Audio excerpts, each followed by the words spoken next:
during COVID times when we're not always able to do in-person research right now for safety reasons. So I hope this is helpful for everyone. All right, so we sent out an email to everyone that registered. If you recently registered, like in the last hour or something like that, you may not have received it, to download NVivo and to download the InCapture extension for Chrome or Internet Explorer, whichever one you're using, so that you can capture social media data and import it into NVivo. I hope everyone was able to do that so that you can follow along and do the things I'm showing you in real time. It makes it easier so that you can follow along, and then if there is a problem, you can ask a question. So I'm going to go ahead and pull up my browser and share my screen.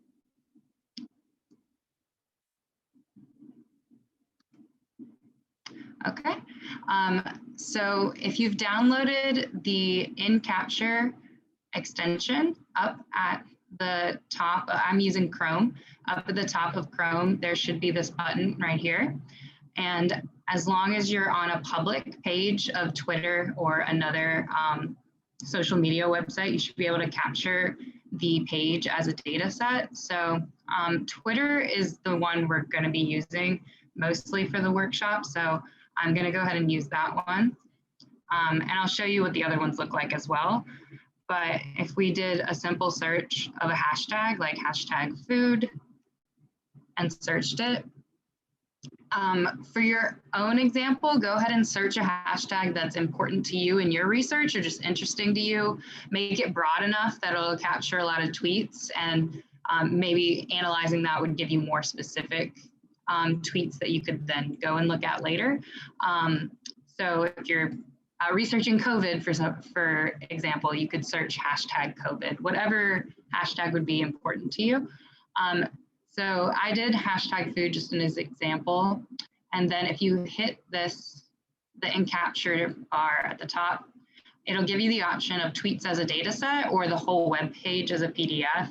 The data set is much easier to work with, so please select the tweets as a data set. And then you can name it whatever you'd like. It'll do an automatic name just by the hashtag and what website you got it from. And then you can just hit capture.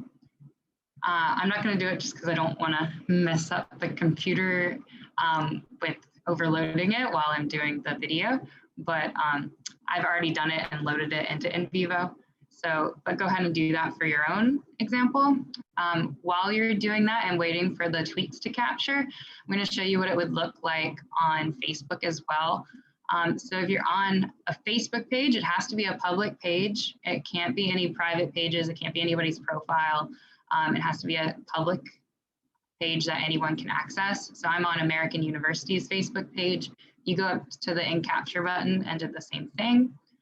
You would also see the option to capture all the posts as a data set or the web page as a PDF. If you're working with NVivo and analyzing data, the post as a data set would be better. And same thing, you can name it whatever you'd like and then hit capture. And then I also just went to a random YouTube video to show you what that would look like as well. If you go to the top and hit and capture, YouTube is actually interesting because it gives you the option of video or the video and all the comments on it. Keep in mind, they still have to be public comments. So if their YouTube profile isn't public, like you won't be able to capture their comments, or the web page is a PDF as well. And again, you can name it and then just hit capture if you're working on YouTube.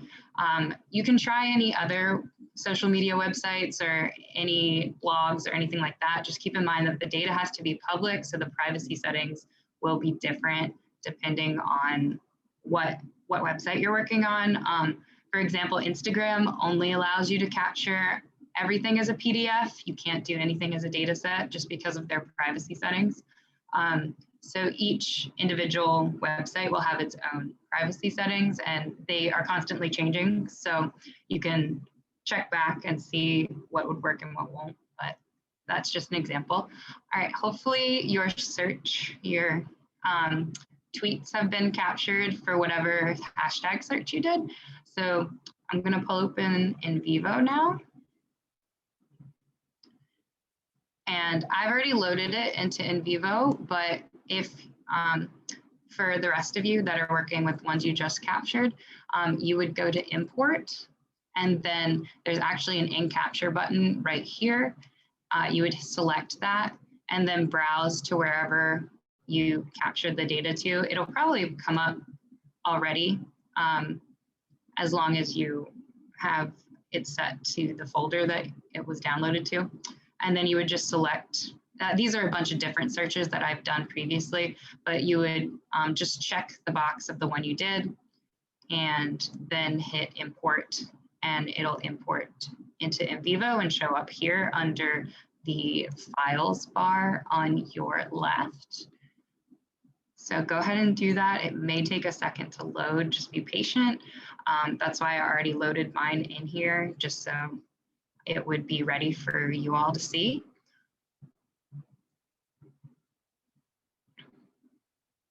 Okay. Just give it a minute to load.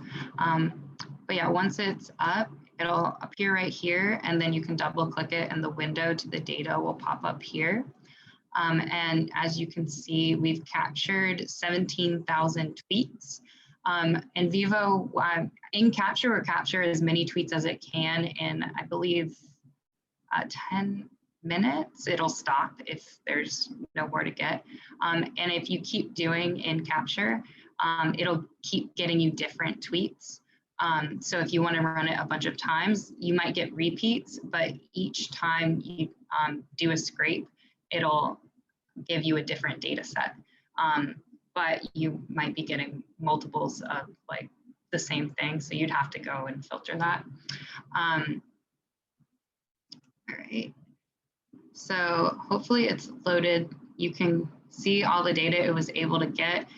Depending on the privacy settings, there might be like some empty columns or something, but like this one doesn't have location, for instance, but some of them do, like this tweet came from Los Angeles. So depending on the individual user's privacy settings, will give you what data it was able to capture. But all of these are public tweets, meaning the user has a public profile, and it gives you usernames and the tweet, all the hashtags, all the mentions, whether it was a retweet, where it came from, how many retweets there were. And you can see this as a table, and then you can also see it as a form. And the form makes it easier to see individual ones. So you can see it, that's just one tweet. And then if you hit the next bar at the bottom, you'd be able to see the second one. And you can go through and look at them individually with the form a lot easier. And then now we're getting into the cooler part, is all the charts and visuals you can make with NVivo automatically. It might take a second to load.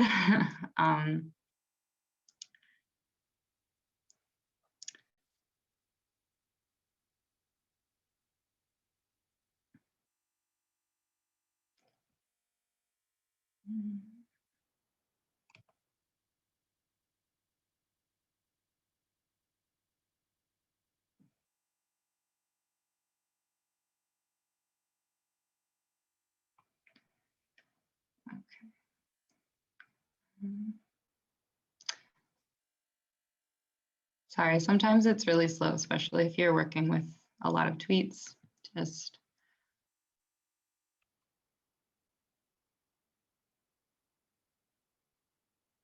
there we go.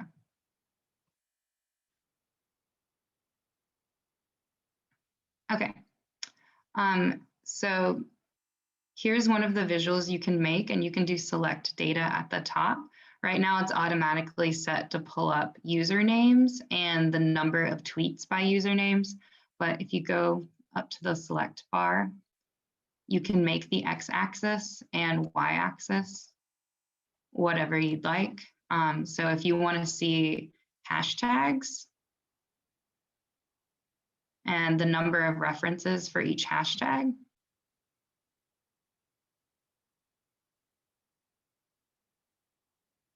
it it will eventually load and pull it up.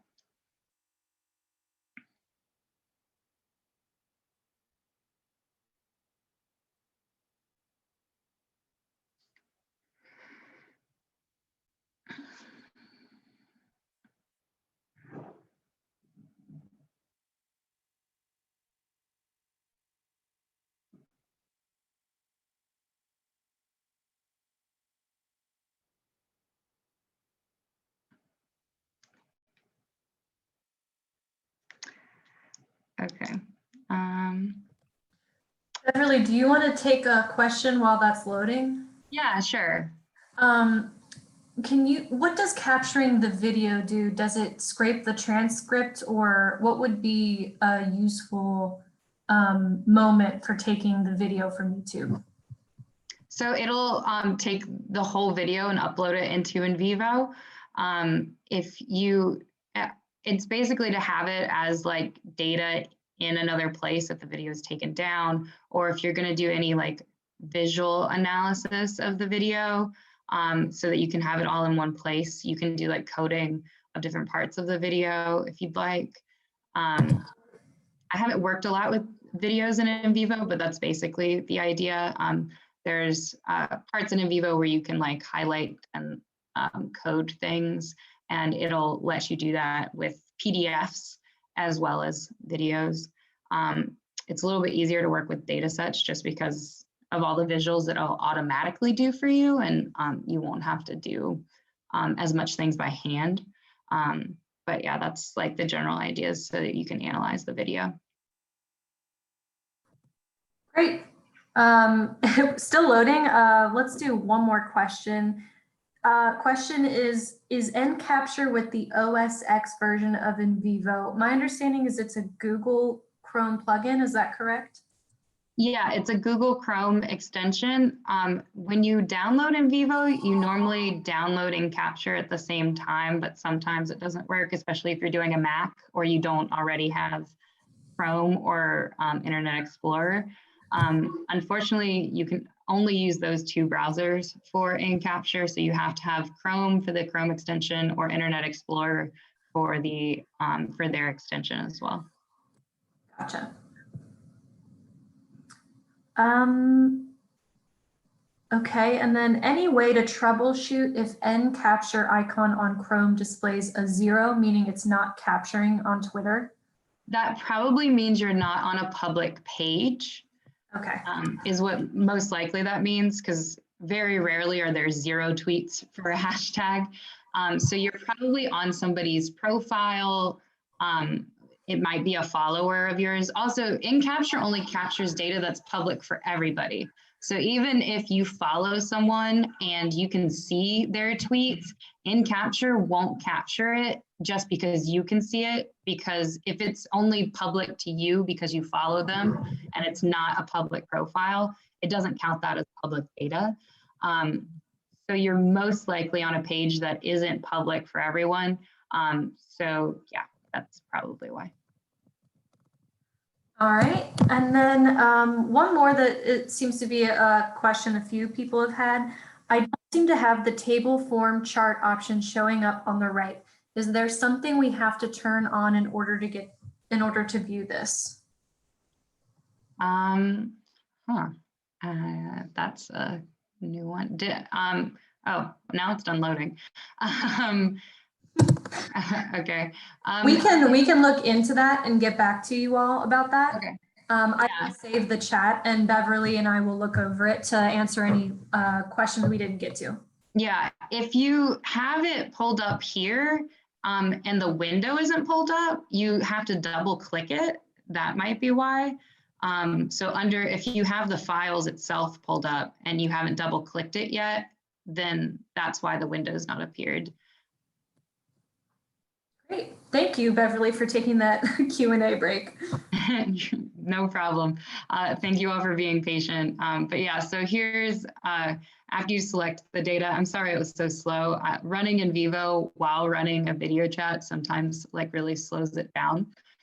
So Sorry about that. But as you can see, like hashtag food is the most used one, probably because that's our search. That's the hashtag search we did to capture all the data. So every single tweet should have hashtag food in it.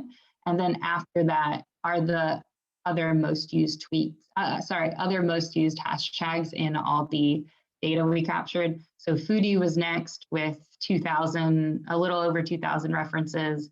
And then next would be cooking and so on and so forth. For all of these visuals, if you right click them, you can export them as a chart, as like a PDF, or print them, or copy them and paste them into a Word document or whatever other platform you're using. It makes it really easy. And again, you can select whatever data up here that you'd like. I'm not going to select any more because it takes a while to load. But the next tab is cluster analysis. And again, at the top, you'll be able to select like how you want it to be displayed. There's a couple different options. And if you select data, you can also do usernames, hashtags, mentions, locations, or selected codes and cases. So if you've gone through and manually coded different themes or something and you want to display them, that's also an option. I haven't coded this data by hand, so that won't appear here, but that's what the selected codes and cases are. I'm just going to leave it with the automatic one that popped up, which was usernames. So it analyzes them by similarity, and it clusters them into like this tree visual. So everything, all of the tweets will be clustered like that. So this is just like clustered by word similarity of the usernames of everyone that tweeted these tweets. So that's pretty interesting. I think the select data option gives you like more interesting ones to do, like the hashtags or the locations possibly as well. I think the hashtags is normally the most useful one because you can see how similar hashtags different people are using. And then the next one I think is the most interesting actually is the map. It'll show you where all of these tweets are coming from as long as their location was public. And this is an interactive map, so you can click on the pins and look at all of these tweets. So for example, there's 7 coming from Antarctica. We can click that pin and it'll pull open a new window with all 7 tweets in them that you can read individually. So it makes it really easy to compare how people are tweeting about things in different locations. So if you're comparing how people are talking about food in the United States versus in Germany or something like that, it makes it super easy to do that. Or if you want to compare different regions of the United States and how they're talking about COVID-19 or something, this feature makes it super easy to do that. And then you can also, if you want the features I'm about to show you with the word searches and stuff, you can do that with each location. So I'm about to show you some text search options. You could do it just with the Antarctica location that I pulled up. So that's another option. And then the last one, unfortunately, if you're on a Mac, you will not see this. It's only an option for PCs, but the Twitter sociogram shows you all the connections between the users and how they tweeted. So it basically shows you like a network analysis type thing. It'll normally look like a spider web. So where all these tweets originated from and how they were retweeted and spread, it makes a very cool network analysis. And it's kind of zoomed out right now to see it. Oh, now I'm just pulling it. There we go. But yeah, so like in the center, you'll see the most like tweeted and re-mentioned person was this blog chef username.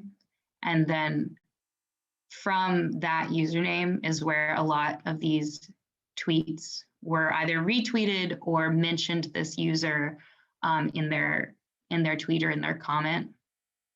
And so that's a really cool feature on PCs. If you're on a Mac, I'm sorry, you don't have this one. And then now we're going to move on to the Explore tab with this data. So I'm going to go back to it just as a table and go to the Explore tab. Might take a second. Okay. And we're going to do the text search I was talking about that you can do for each individual location if you want to divide it by that. So first we're, oh, whoops, sorry, there we go. All right, so the Explore tab and then text search. And it'll eventually pull open this little window right here. So this is, you can search how a word within the data that you scraped is being used. So say I want to look at how the word vegetarian is being used in all this data. So not only did they tweet food, but they tweeted something about vegetarian. And it also gives you the option if you want an exact match, so they have to use the word vegetarian, or if more generalized matches are okay, you can select the level of specificity you want. And they give you examples. So stemmed words like talking, when you put in talk, would also be included. I'm just going to leave it on exact matches for the purposes of this example. And I'm going to have it search through the whole entire thing. But say you had a bunch of different files over here, if you had done multiple Twitter searches or had multiple files that you had uploaded, and you only want to search in one of them or two, you can actually select that here and say you only want to search in this particular file instead of all of them. That's an option, as well as doing selected folders. If you put some of them in a selected folder and want to do like a few at a time, that's also an option here. So I'm going to go ahead and run the query, and it's going to search vegetarian in all of the data that I selected. And so here it comes right here. Vegetarian was used 23 times, and that's the summary. If you go, which is a 0.01 of the tweets that we pulled. If you go down to the second tab, reference, it'll show you all 23 references, so you can read them all as a group and go through and see how vegetarian was used. It'll have it as a data set as well. If you want to make it its own data set and you can upload it as a file over here, that's also an option. And then it also has a word tree.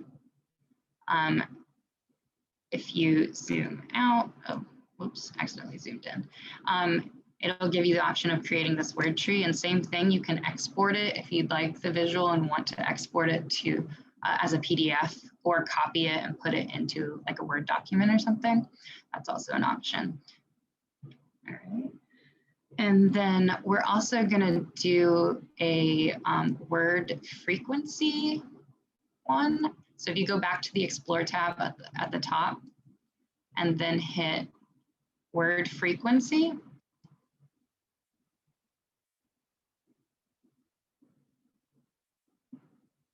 then this window should pop up.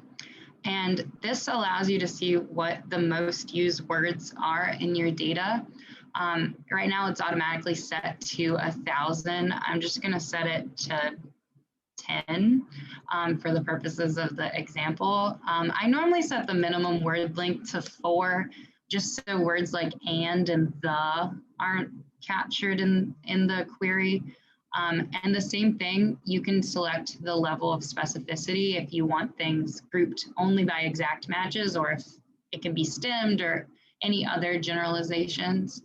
And it also gives you the same thing about selecting where you want it to search in. So we're just going to hit run query.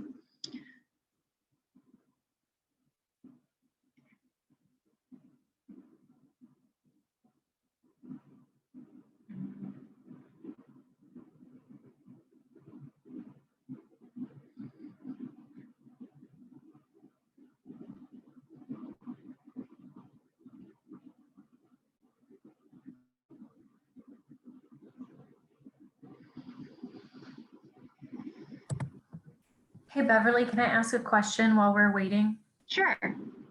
The question is NVivo a particularly processor-intensive program to run? I'm getting a lot of crashes and lag on my AU laptop. If you're working with a large data set, then yes. Which most likely, if you pulled anything from Twitter, you're probably working with a large data set. Yeah, it does use a lot of processor.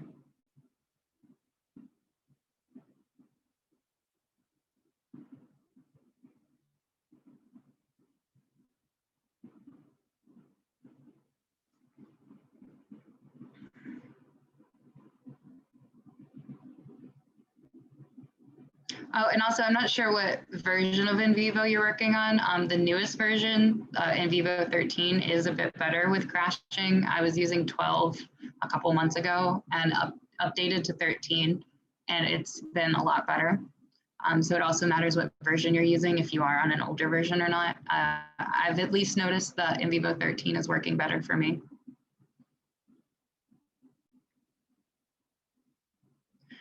Okay, there we go. All right, so these are the most used words, and I'll give you the count and the percentage. So this one is just the beginning of a website, for example. If you want to stop that and have it not included, you would just right-click it, and you can add it to a stop words list, which means it won't be counted. And if you run the query again, it would give you a different word in the top 10 and take that one out. If there are words that pop up that just aren't giving you data, like this one is just the beginning of a website, or if you do have a word like and the, or like an article like that, you can take those out. You just have to create a stops word list. But yeah, these are the words it pulled up. If you go to the word cloud option in the next tab, it'll show you it as like a visual where the words are arranged by size. So the larger the word, the more it was used. And it normally has, okay, there we go. I need to pin this here. It'll give you options for different styles up at the top.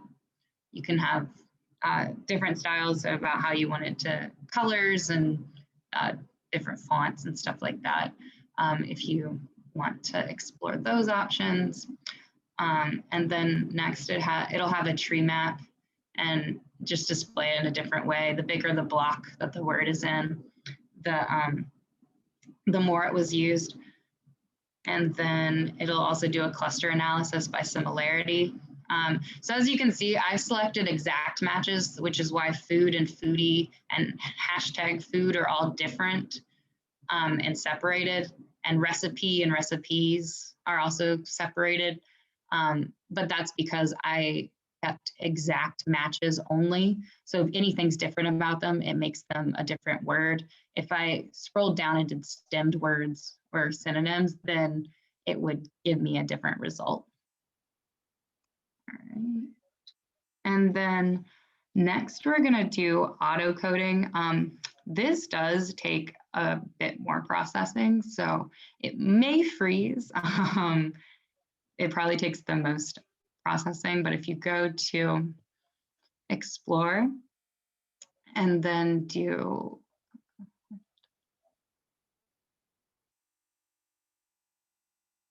oh, did it move? Sorry, hold on 1 second. Oh wait, no, create.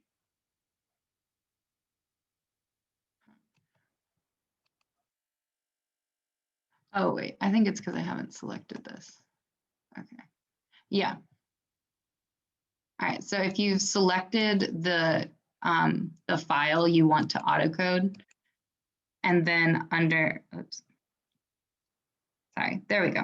So if you selected the file you want to autocode just by clicking on it, then under the Home tab, there'll be an autocode option. You can just click that. And then the autocode wizard will pop up. There's a few different options for auto coding. We're going to do the most basic one first, which is just you use the existing style and structure of the data you imported. So for Twitter, it's going to be the predefined columns that are automatically pulled. So like username and hashtag and stuff like that. And then you'll just hit next. And this is basically an example of what I just said. This is how it's going to define it, like by the usernames, the tweets, the hashtags. So that one's already predefined. So we're going to code codes to cases for each value of the predefined Twitter columns. Just select that, hit next. And then you can select if you want it to do all of these or just do some of them. I'm just going to do username and hashtag, and it's going to make each of these a code and a case, and then hit finish.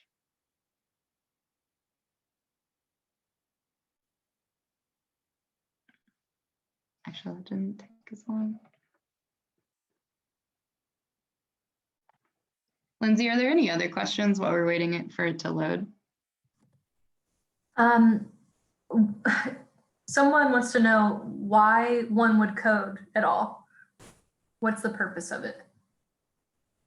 I mean, it just organizes your data so that you can see like emerging themes and like structure, because otherwise it would be really hard to like find themes within like 17,000 tweets basically. And with NVivo, it's doing a lot of, it can do a lot of it automatically for you. That's what we're doing with auto coding right now. I mean, it's not perfect. You definitely want to go through and like check and make sure you agree with everything it auto coded, but it saves like a lot of time and like legwork. Gotcha. Thank you. I have one more question that maybe we can answer before it finishes loading. It says, I may have missed this, but it looks like you have added modules to your version of NVivo. I do not see modules in my version. This is fine for now, but how would I load these modules?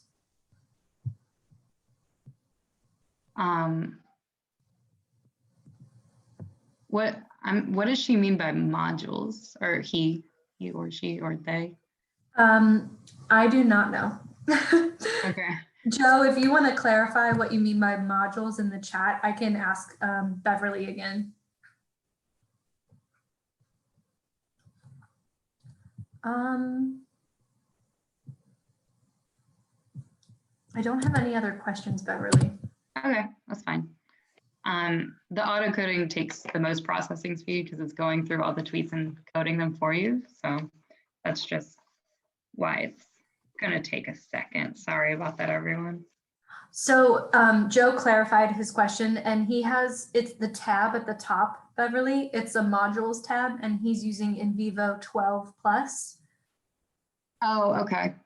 If you're using 12, then I'd have to pull it up.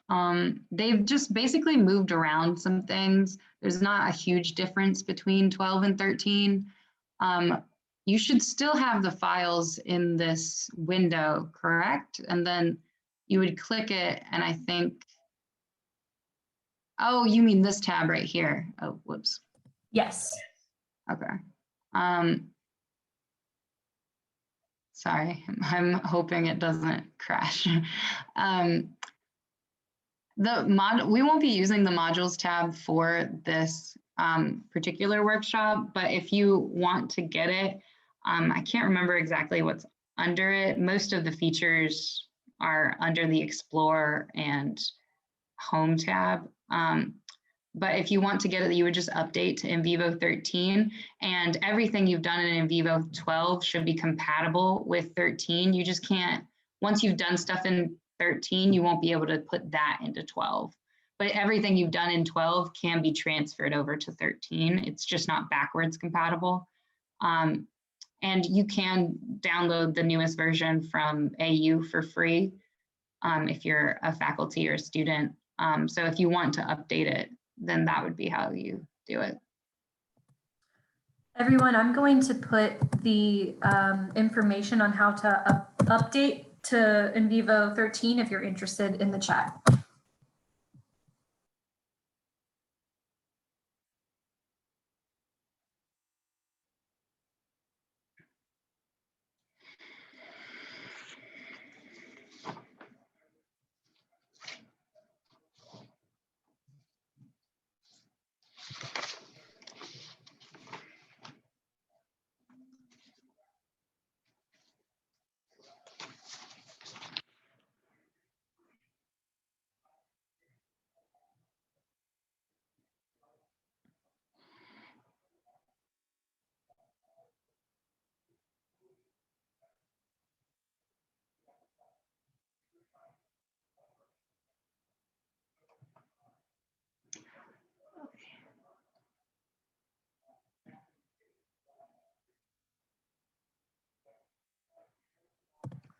And just a reminder that we are recording this. So if you're finding that you're having issues with your current NVivo version and you download a new version or go to an older version, you can always rewatch this video. We're gonna put it on our YouTube channel, and it will probably, I think there's a research software playlist, but you can always reach out to ctrl@american.edu, and I'd be happy to send you the direct link to it as well.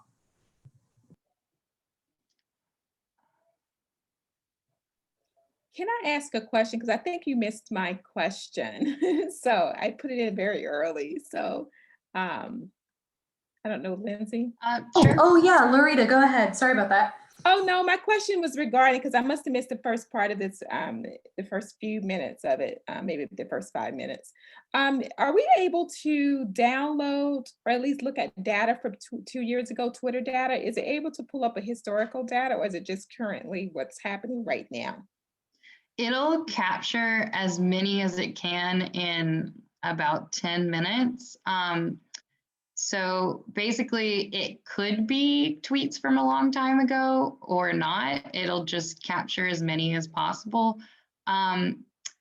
It will most likely be tweets like the most recent ones though. It's hard to get historical Twitter data. But if you search a hashtag that hasn't been used a lot, like if it was like really popular a few years ago and it hasn't been used recently since, it will capture tweets from a few years ago. It's really just about how the hashtag has been used. But yeah, most likely it will do the most recent first because those are the easiest to capture. But if you keep doing it, it'll give you different, I think I said this at the beginning, you might not have been in yet, but it'll keep giving you different data sets with overlap though. Yes, thank you. Mm-hmm.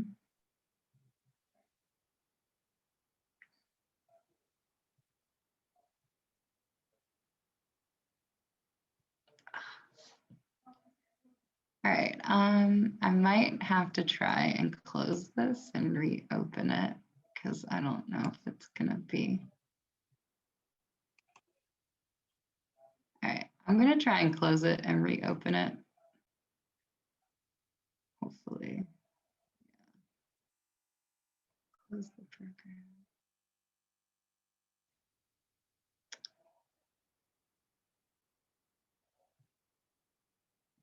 It's not as bad when you're not doing video chat at the same time. Sorry about that. I'm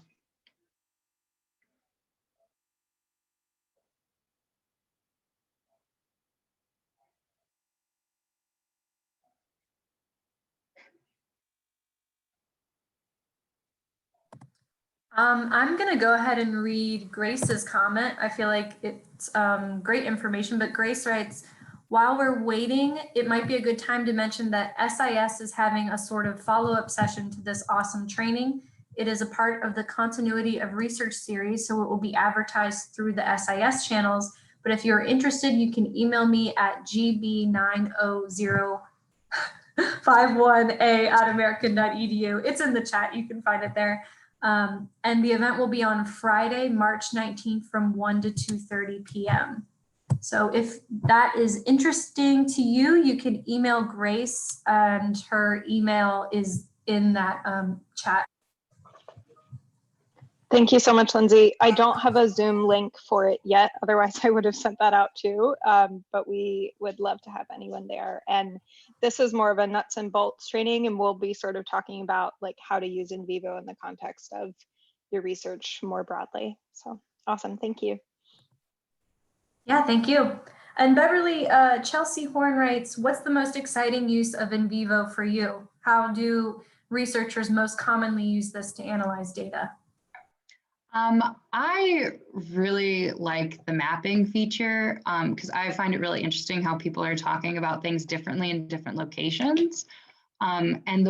Since it automatically separates the location for you based on like the metadata from the tweet about where the tweet came from, I personally think that's the most exciting, super interesting thing for me, especially with me and my work. I am working in my research is based in the United States, and I research public education, and how people are talking about public education differently can be very important, whether it's in an urban area like a city, East Coast versus West Coast, comparing different ways people are thinking about things differently, different issues for different locations. I personally think is very interesting, especially when you're talking about like politics or more like political research topics.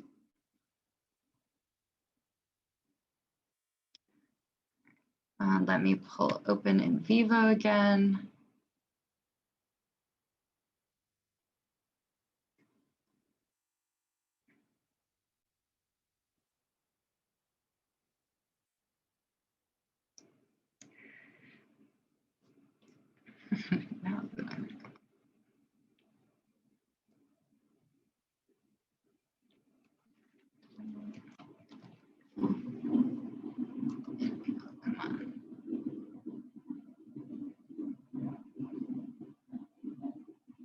There we go. All right.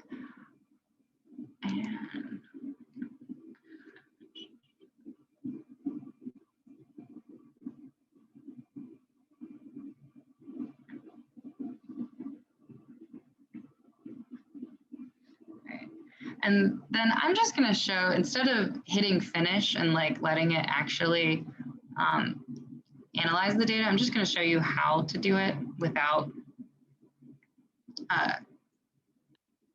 did it actually? Files.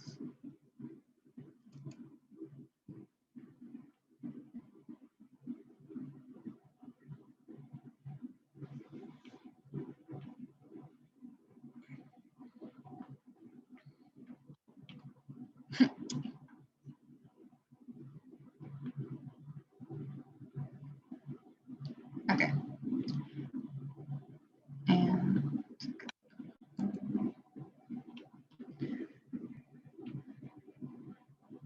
all right. Autocode.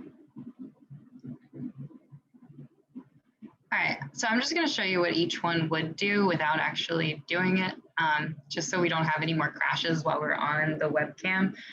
But basically identifying themes, you would hit next on that, and it would be able to tell you, it would separate all the tweets into different themes.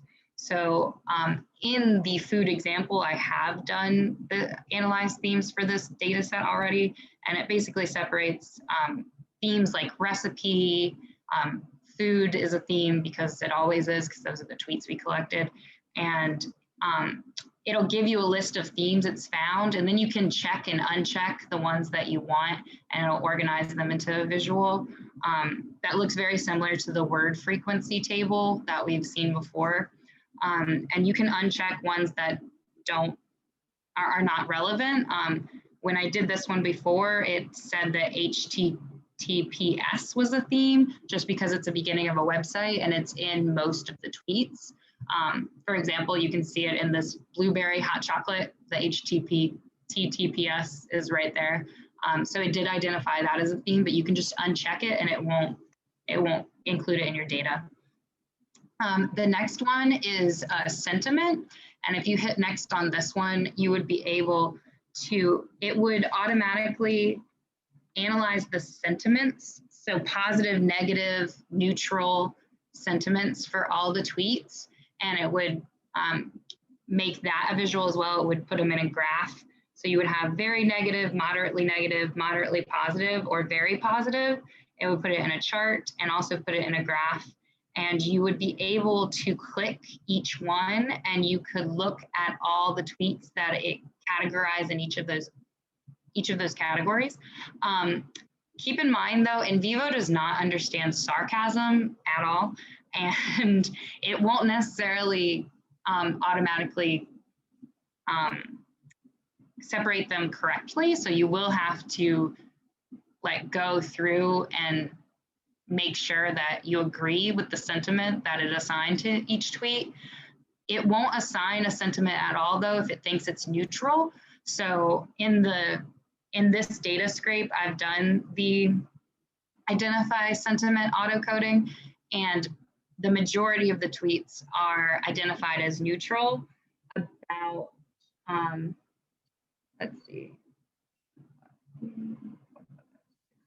About 7,000 tweets are in this particular data set were given a category of either very negative, moderately positive, or very positive. The rest of the tweets, which is around 10,000, were identified as neutral. So a little over 50% of them were identified as neutral.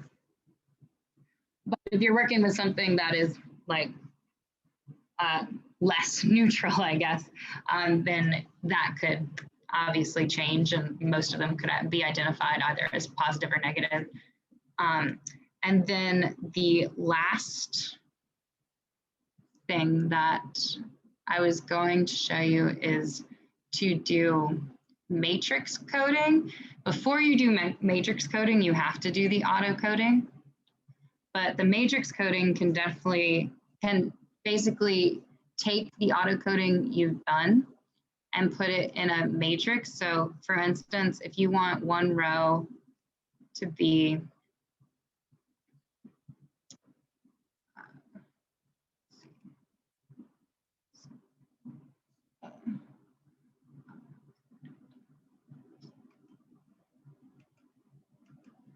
I'm looking, sorry, I need to find the auto-coded themes in here somewhere.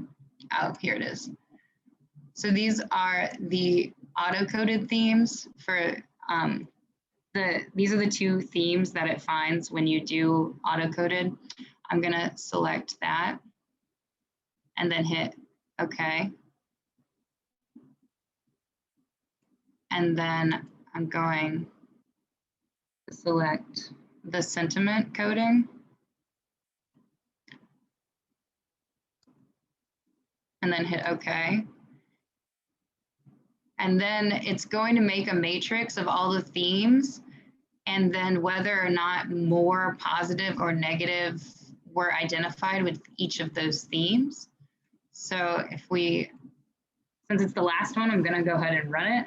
Since if it freezes, then it freezes.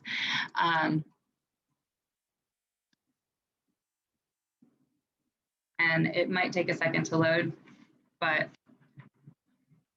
it's all right. Are there any questions while we're waiting for it to load, Lindsay? Yeah, there are a few questions. Matthew asked if the data pulled is different every time, excuse me. As a researcher, how will you deal with the lack of ability to replicate the data?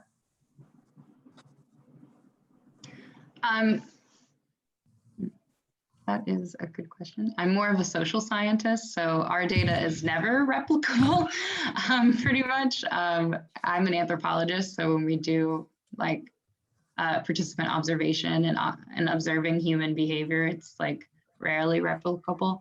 I think how I would answer that is maybe the individual tweets will not be the same, but the themes that you are getting from the tweets, like in general, what they're talking about would hopefully be similar. Or Gotcha. if there's like things that change over time, then there's normally like a reason for it, and you can analyze that as well.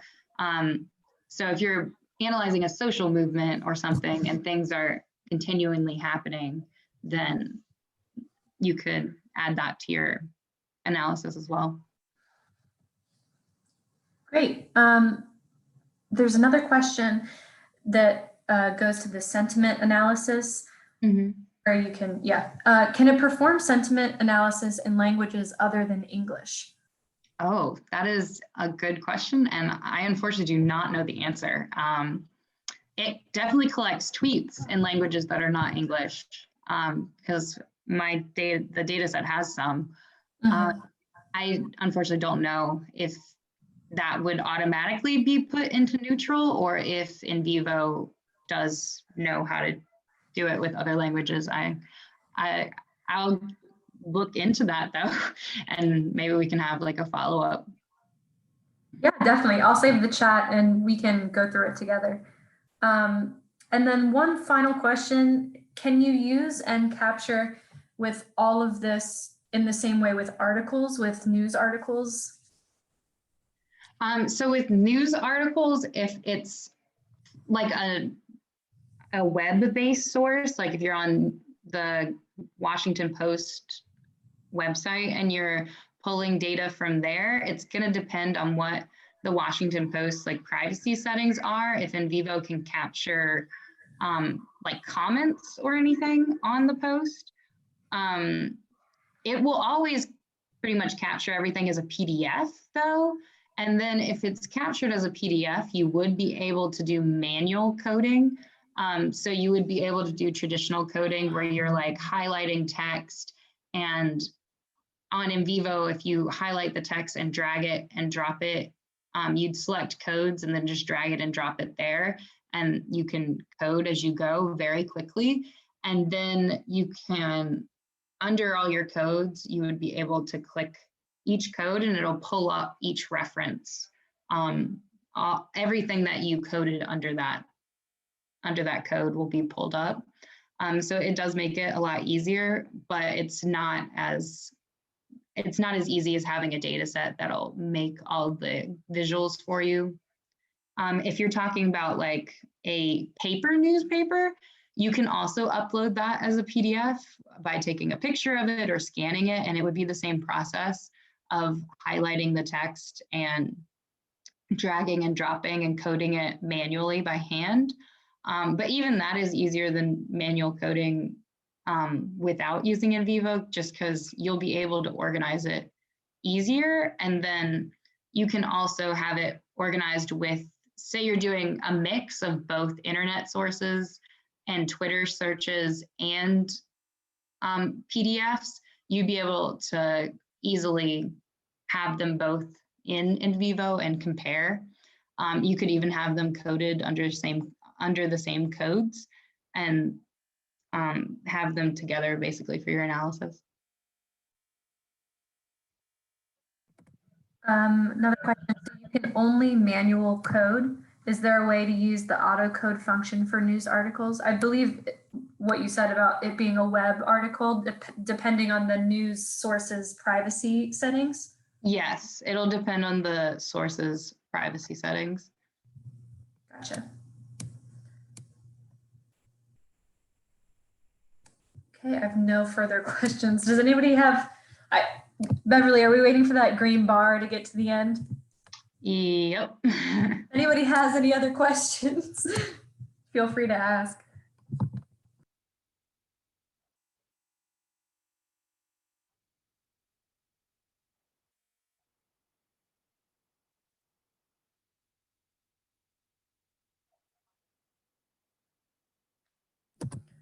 There was one comment that I can highlight. Catherine Olson mentioned that I believe there is a way to set/change the text content language in regards to the language other than English question. So just as a heads up. Oh, okay. Great. Another question, does NVivo interact with R? You can import data from, I'm scared to hit import because I think it might, freeze it, but I think so. I think R is listed under import. It'll give you a bunch of different options. And I think R is listed under the statistical ones where you can do SPSS and SAS, and I believe R, but I would have to hit import to check and confirm.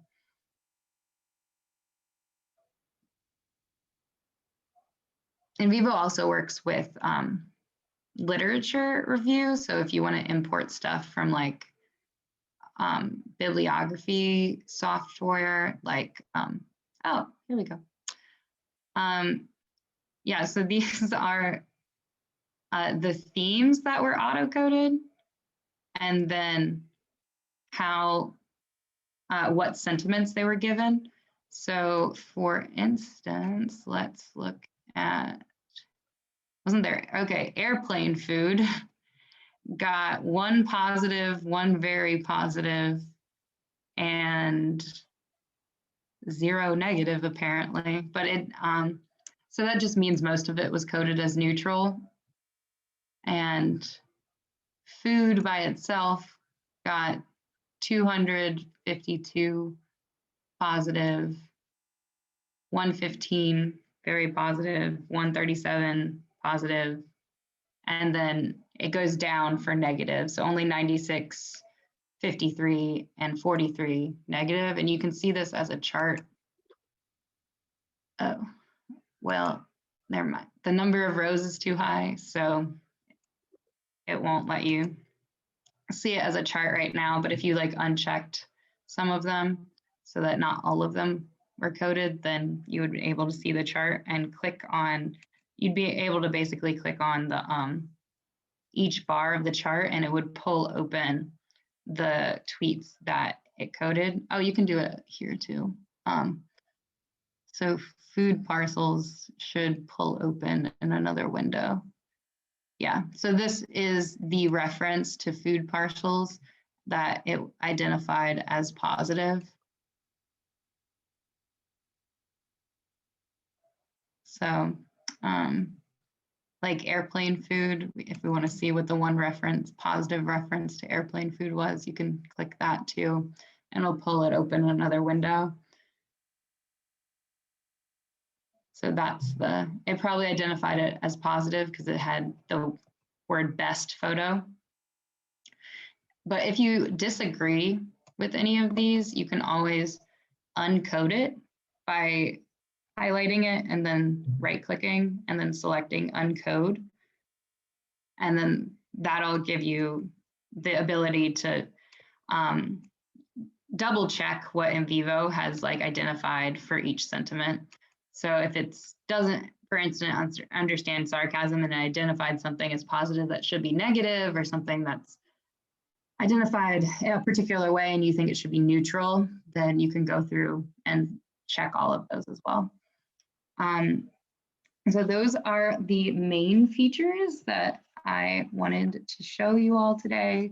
Are there any additional questions that I can answer? Also feel free if there's any other like workshops you would like to see with NVivo that you think would be good, also feel free to let us know.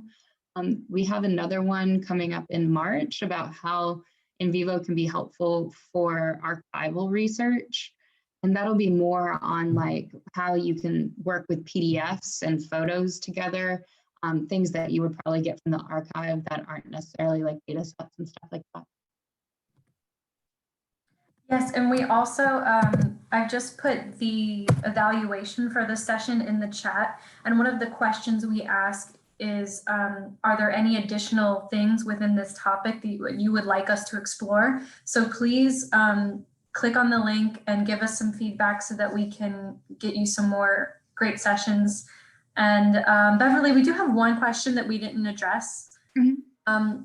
Can you combine multiple attempts and data sets? And if so, how does it deal with the duplicates?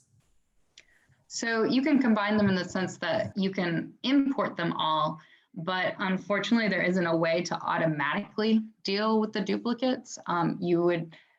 You could do a text search, and if you want to do it that way and then uncode or delete them, but you would still have to, like, it won't automatically eliminate duplicates. You would have to go through and do some uncoding by hand, or deleting by hand.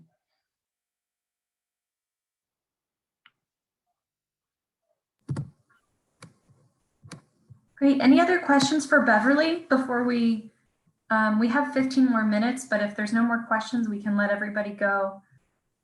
We just want to make sure we don't leave anything out. Also, if it's a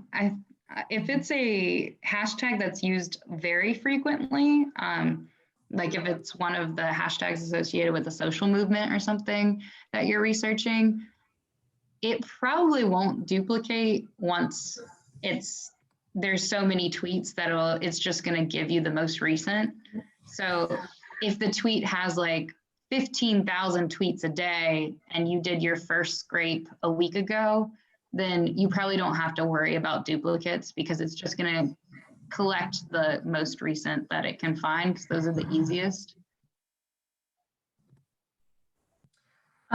We had a question earlier that I had missed. I apologize for that. But Grace asked, can you search for a phrase on Twitter, or will it only work for hashtags? You can search for a phrase as well. Great. And then Sherry asked, when and where will this recording be available? I will put this up immediately, so you can expect it before 5 p.m. And what I'll do, just to make it easier for everybody that's attended this session, I will just directly send you the link so you don't have to go search for it, but it will be available on our YouTube page, which I am putting the name in the chat as well. You'll have it immediately. It will have all of the lag time of us waiting for things to download, and I'll try to put an edited version of this recording up later tomorrow, probably.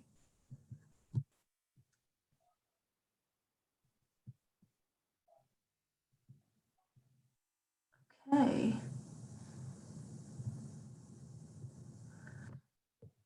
There's one more question. Looking for a phrase, can we use regular expressions? If it shows up on Twitter, you can. The only thing about using a phrase and not a hashtag is NVivo already automatically will collect the hashtags in a column. So just because that's one of like the data categories that Twitter uses. So it's just easier to do a hashtag, but you can search a phrase as long as it comes up on Twitter, that somebody's used it and that public profiles have used it. You'll collect some data. And then there was a question, since you can refine Twitter searches by a specific time frame, let's say you set a time frame in Twitter and then you use NCapture, will NCapture follow what you've just searched and try to capture that data, or will it just do the normal thing of like 10 to 15, you know, what you had said originally? Sorry, Beverly. This is my forte. I actually didn't know you could search a time frame on Twitter. So I am unsure of the answer to that question. Yeah, I'm unsure. I didn't know that you were able to search a time frame on Twitter for particular tweets. Well, I saved the chat. We'll look into it, but we'll try to get back to everybody with an answer. Okay. Let's see. If you import individual tweets or videos, is there a feature that allows you to annotate the data? Yes, there is.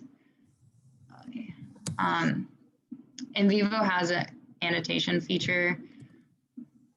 Let me go back to. Yeah, so if you can basically highlight anything, and right here is annotations.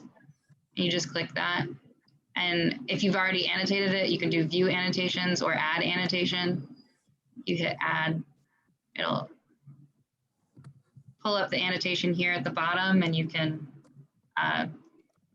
test annotation, and then it'll annotate it And if you select anything that already has an annotation, it'll pop up at the bottom as well. It's freezing again, but it will. There it goes. Yeah, so the annotation is there now.